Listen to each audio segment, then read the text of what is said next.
Bonjour à toutes et à tous. Je tenais à remercier les nouveaux abonnés. Je suis très touchée. Merci de me suivre sur ma chaîne. C'est la dernière photo connue d'Arthur Anger, entouré de deux amis bengalais.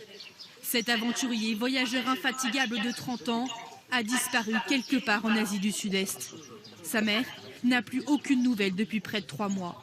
Arthur, il est empêché de communiquer, il est peut-être blessé. C'est juste impossible de ne pas avoir de nouvelles. Et quand je dis impossible, c'est impossible moralement pour nous, affectivement pour nous. Cet architecte paysagiste parcourait le monde depuis 3 ans. Il se refusait à prendre l'avion, voyager sans portable, mais donnait régulièrement des nouvelles à ses proches. Ma troisième et dernière traversée de l'Inde. Son dernier mail date du 26 janvier. Il est alors à Dhaka, la capitale du Bangladesh. Le 27 au téléphone, il dit se rendre à Chittagong, au sud du pays. Pour rejoindre plus rapidement la Malaisie, il compte alors traverser la frontière birmane à pied, une frontière très dangereuse, tenue par l'armée birmane et interdite aux Occidentaux. La Birmanie posant un souci pour lui à traverser en tant que voyageur à pied, c'est pas facile. C'était pas un pays qui, voilà, il appréhendait énormément. La région est en ce moment même le théâtre d'exactions entre bouddhistes extrémistes, musulmans apatrides et militaires. Après 2 mois sans nouvelles, très inquiète, elle signale la disparition de son fils aux autorités françaises. Contacte les hôpitaux, fait lancer des avis de recherche en bengalais, indien, thaïlandais ou encore birman. En vain pour l'instant. Mais elle veut garder espoir. Arthur, on avait une devise. Ils ne savaient pas que c'était impossible, alors ils l'ont fait. J'y crois très très fort. On y croit très très fort. Et là aujourd'hui, j'ai plein de gens qui y croient avec moi, quoi. C'est juste évident. On va le retrouver. Il faut juste que vous nous aidiez un peu. Le Quai d'Orsay n'a pour l'instant aucune piste, mais a mobilisé ses ambassades dans la région pour tenter de retrouver Arthur Anger. Arthur Anger, âgé de 30 ans, originaire de l'Hérault, est décrit comme une personne très généreuse, attentionnée, fidèle en amitié. Après avoir décroché en 2013 un diplôme d'architecte paysagiste, il a décidé de partir pour un tour du monde avec son sac à dos et son portable. Il a déjà exploré l'Europe de haut en bas. Il avait pour principe de ne jamais prendre l'avion ou le train, faire l'ensemble à pied ou en stop, en essayant de rencontrer le moins de touristes et plus de locaux. Durant son périple, il a même déjà fait plusieurs kilomètres à cheval ou en âne. Arthur n'a pas de téléphone, mais il se connecte à Internet et chaque début de mois, il envoie un mail groupé à sa famille et à ses proches. Arthur, qui se trouvait dans le sud de Bangladesh, voulait rejoindre une de ses amies, en Malaisie. Comme il n'a pas réussi à trouver un bateau, il a décidé de s'y rendre par voie terrestre. C'était fin janvier 2017. En passant soit par l'Inde, en prenant un bateau, soit en traversant la Birmanie à pied. Arthur a pu tenter de passer par une zone frontalière dangereuse, l'État Rakhine ou Arakan en Birmanie.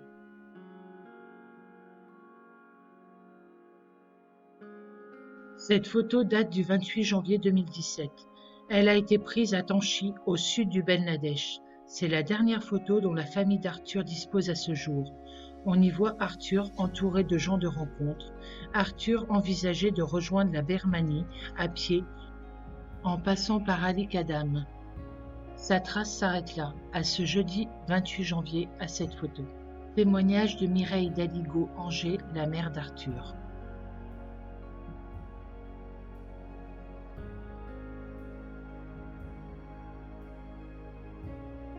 Les ambassades ont été prévenues et sont en lien avec la France. Trajet possible d'Arthur depuis le 26 janvier. L'enquête nous permet de connaître les derniers endroits où il est resté à Bangladesh, avant de disparaître. Cela a permis de déterminer les dernières villes et dernières actions connues avant sa disparition. Le 13, le 18 et le 21 janvier, il était à Chittagong. Le 22 janvier, il était à Kunla. Le 26 janvier, il était à Dhaka. Arthur n'est pas un touriste, c'est un voyageur. Il ne va pas dans les hôtels, ne prend pas de taxi ou de train. Il évite les villes et les restaurants.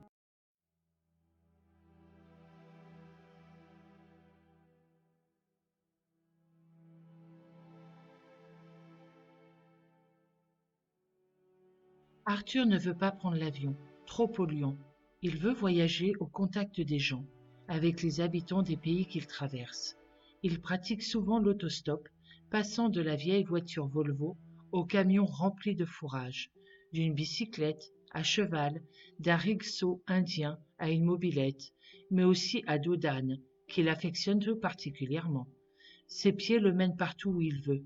Il escalade, marche, sillonne et fait part de ses nouvelles tous les mois à travers un carnet de voyage numérique. Chaque mois depuis 3 ans, un mail arrive, commençant par le nom du ou des pays traversés. Ces mails sont suivis par ses amis, sa famille et ses compagnons de voyage, avec lesquels Arthur s'est lié tout au long de son incroyable périple. Ces mails sont d'autant plus précieux qu'Arthur n'a pas et n'a jamais eu de téléphone portable. C'est notre lien avec lui, déclara un ami, un lien qui est devenu si important. La plupart du temps, il dort chez les locaux et partage un repas simple avec eux. Quelques éclats de rire, travaille aussi avec eux quand le besoin s'en fait sentir. Des amis, sa famille, le retrouvent en chemin, s'adaptant à son mode de vie, puis le laissent continuer sa route car rien ne peut l'arrêter. Il faut dire que ça fait tellement longtemps qu'il planifie et anticipe son road trip, comme disent les routards. Arthur, c'est la joie de vivre, une force de la nature, toujours positif et assoiffé de découvertes. Une tête de mule aussi, car il en faut de la force pour tenir un projet aussi ambitieux. C'est le genre de voyageur organisé, qui sait d'où il vient et qui sait où il va. Son carnet de bord ne le quitte jamais, avec des notes, des informations sur les gens, la géographie, les paysages qu'il croise. Ainsi, il sillonne les côtes européennes puis africaines avant d'arriver sur le territoire asiatique sans jamais avoir pris un avion. En décembre 2016, après 3 ans de vadrouille, il est en Inde avec sa sœur et son frère pour fêter Noël, puis continue vers le Bangladesh. Du 13 au 21 janvier, il est à Chittagong, au sud du Bangladesh, pour tenter de trouver un bateau, afin de rejoindre un ami en Malaisie. Mais il ne trouve personne qui souhaite l'embarquer à bord. Alors il réfléchit de nouveau à passer par le Myanmar. Le 22, il est à Khulna, à l'ouest, et se trouve à Dhaka, le 26 janvier, où il envoie le dernier mail dont nous avons la trace.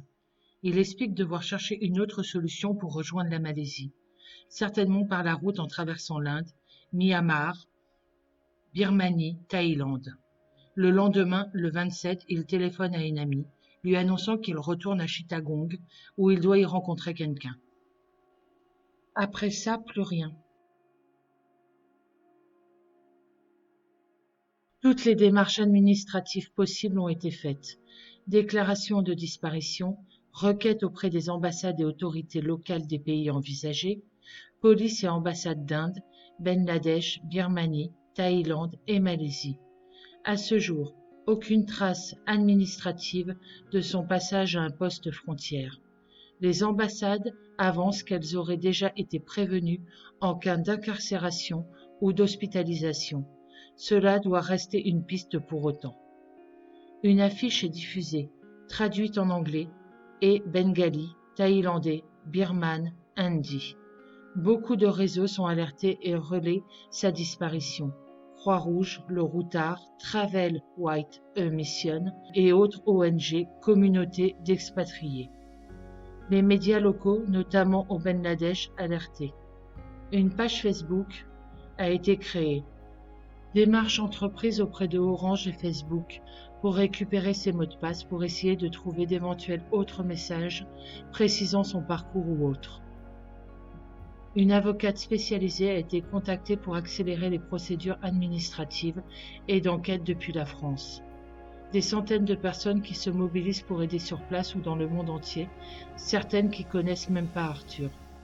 Un noyau de 5 personnes qui gèrent, centralisent, diffusent, distribuent les tâches. Avril 2017, interview de la maman d'Arthur. Il y avait un problème à partir de début février, on a commencé à s'inquiéter un petit peu, parce qu'on ne recevait pas le mail groupé attendu chaque mois par tout le monde, sa famille, ses amis. En fait, ce qui se passait, c'est que Arthur était sur le Bangladesh à cette époque-là, et on savait qu'il devait prendre un bateau pour la Malaisie. Donc bon, c'est une distance importante, donc on s'est pas inquiété encore à ce moment-là, on s'est vraiment inquiété début mars, puisque là toujours pas de réponse, pas de nouvelles.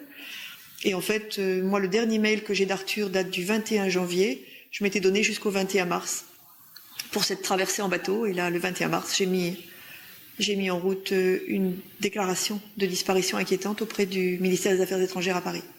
Alors, les conditions de sa disparition... En fait, Arthur, il était à Dakar. Le dernier mail qu'il envoie date du 26 janvier. L'adresse IP a été tracée. Il est à Dakar. Il envoie un mail à un ami qu'il doit rejoindre en Malaisie. Et il prévient cet ami qu'il se lance vers la Birmanie. Il n'a pas trouvé de bateau, donc il se lance vers la Birmanie. Et que donc il le prévient dès qu'il peut pour que cet ami puisse prendre son billet d'avion et le rejoindre et se retrouver tous les deux en Malaisie. Les recherches aujourd'hui pour retrouver Arthur, c'est essentiellement, bien sûr, le ministère des Affaires étrangères qui est en contact avec les ambassades, sur le Bangladesh, sur la Birmanie essentiellement, puisque c'est le pays sur lequel on bute, la Birmanie, et vraiment énormément de relais sur les réseaux, que ce soit sur Facebook et sur Twitter, où ça a été repris énormément, et puis maintenant aujourd'hui les médias, parce que ça n'avance pas. On est au mois d'avril, on est à la mi-avril, Arthur, il lui est arrivé quelque chose au plus tard au 10 février, sinon on aurait déjà eu des nouvelles, et c'est vraiment beaucoup trop long, 2 mois, il faut que ça bouge. Nous sommes juste inquiets aujourd'hui, sa famille, ses amis, ses proches, parce qu'on sait que c'est juste pas possible de pas avoir de nouvelles de sa part.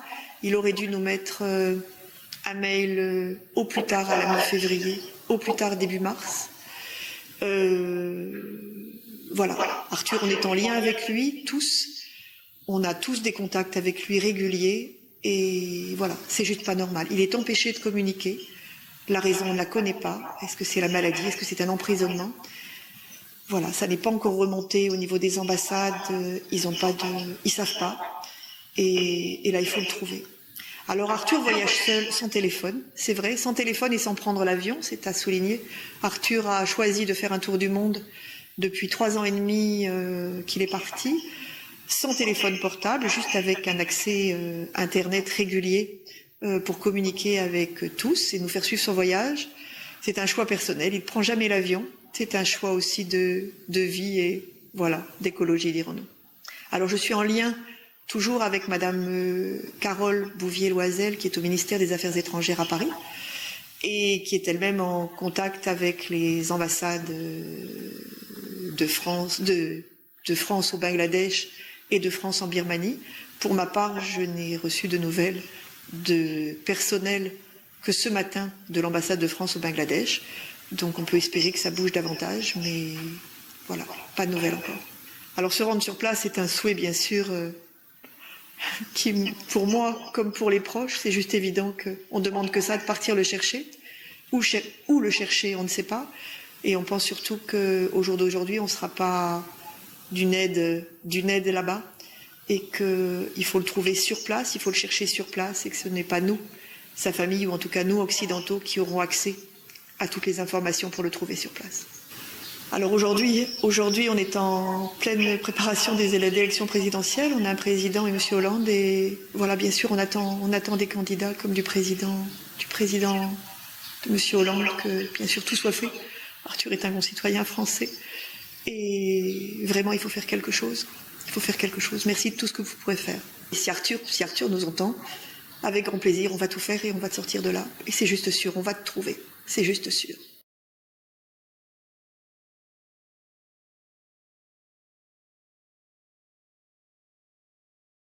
Lundi 1er mai, les recherches continuent. Les hôpitaux, ONG, hôtels, Alliance française, postes de police, zones de transport ont été contactés côté Bangladesh et Birmanie. Des milliers de mails envoyés, des centaines de coups de téléphone. Les ambassades travaillent quotidiennement sur le dossier ainsi que la PJ de Paris. Suite aux recherches, le 22 janvier 2017, Arthur a obtenu un visa pour entrer sur le territoire birmane. Il était donc le bienvenu en Birmanie. Il a fallu 3 mois pour obtenir cette information. Cette information a été obtenue le 10 mai 2017.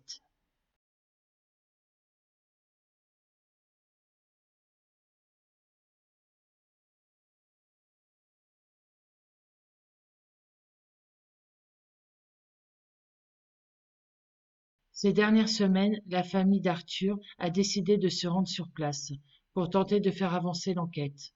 Il a fallu toute la détermination de la maman d'Arthur pour convaincre le réseau diplomatique français du bien-fondé de cette démarche. Compte tenu notamment des éventuels soucis de sécurité, mais le principe du déplacement et ses modalités pratiques ont finalement été acceptés et actés. La maman, la sœur et l'oncle d'Arthur ont embarqué le 5 août pour le Bangladesh, avant d'être rejoints par Geneviève Delpech, médium.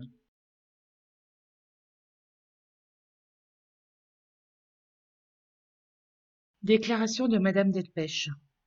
Je suis arrivée tant bien que mal à Cox's Bazar, où la maman d'Arthur m'attendait en compagnie de son frère.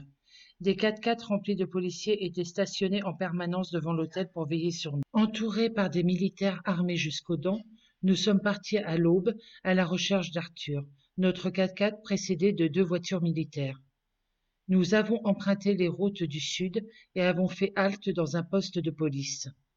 Des hommes avec des fusils et des gilets pare-balles sont venus se joindre à nous pour notre protection. Nous allions de village en village en montrant la photo du jeune homme.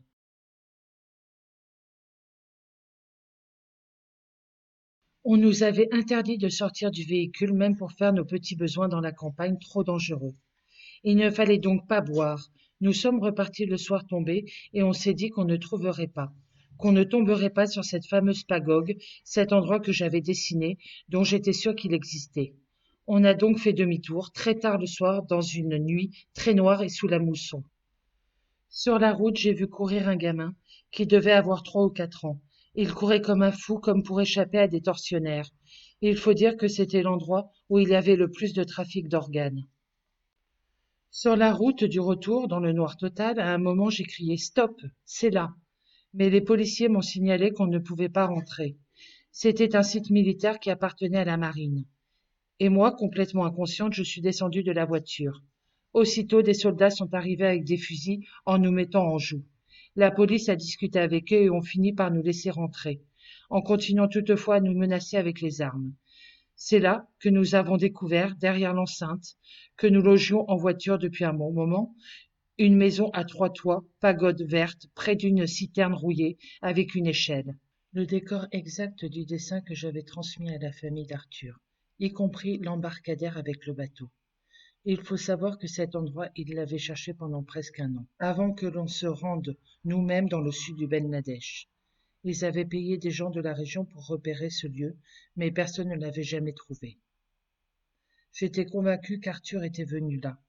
Une fois, il avait essayé de passer, il était dans cette petite crique, il s'était caché toute la nuit, en espérant trouver des marins qui l'emmèneraient jusqu'en Birmanie.